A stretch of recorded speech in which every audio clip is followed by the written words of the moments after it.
We can now cross to journalist Thierry Messon. He's founder and chairman of online newspaper The Voltaire Network. He is in the Rixos Hotel. Thanks very much indeed for joining us there on the phone. Now, we've just been talking to a journalist who's staying in the same hotel as you. He was saying he feared for his life. He felt threatened and very much in danger. What is the situation from your point of view? It's a strange situation because now in this hotel there is no more the leaders of the country. They go away from the hotel, but now there is only some journalists inside the hotel. But as you know, some of the US journalists are not journalists at all. They are only spies with undercover of journalism. So these people try to kill the others inside the hotel. Now the hotel is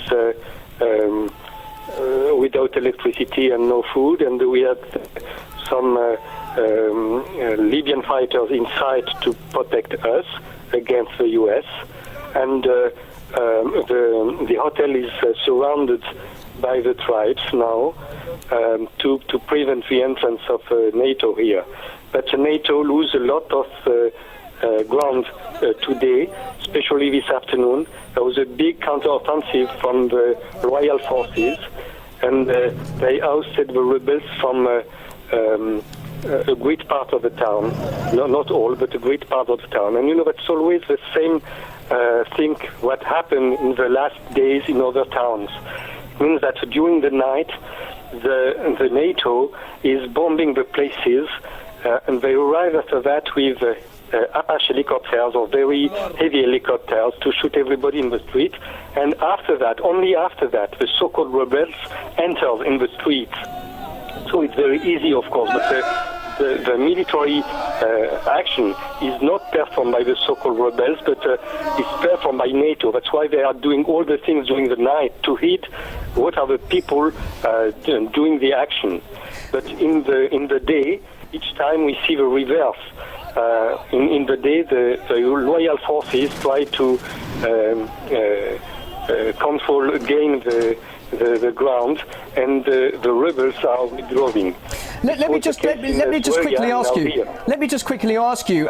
It's you, the journalists, who are providing us with the first-hand accounts and the news of what's happening there in Tripoli.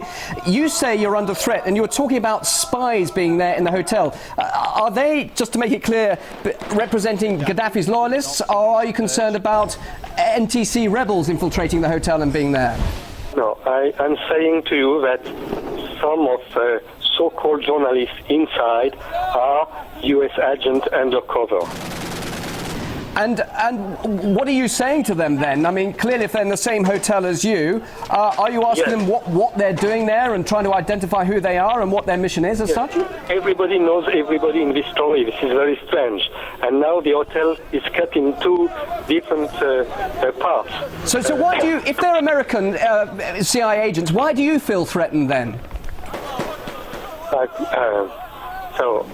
I will not explain you all the details now, but the security shows us a lot of papers from these people. Some are from CIA and MI6. And just briefly and finally, Thierry, it's not all over yet, clearly, in Tripoli. What do you anticipate tonight? Just briefly, what can you, from the sources you're talking to, anticipate happening next? Just briefly. Yes, I think it could be another very, very big fight like last night. Last night it was a tremendous fight.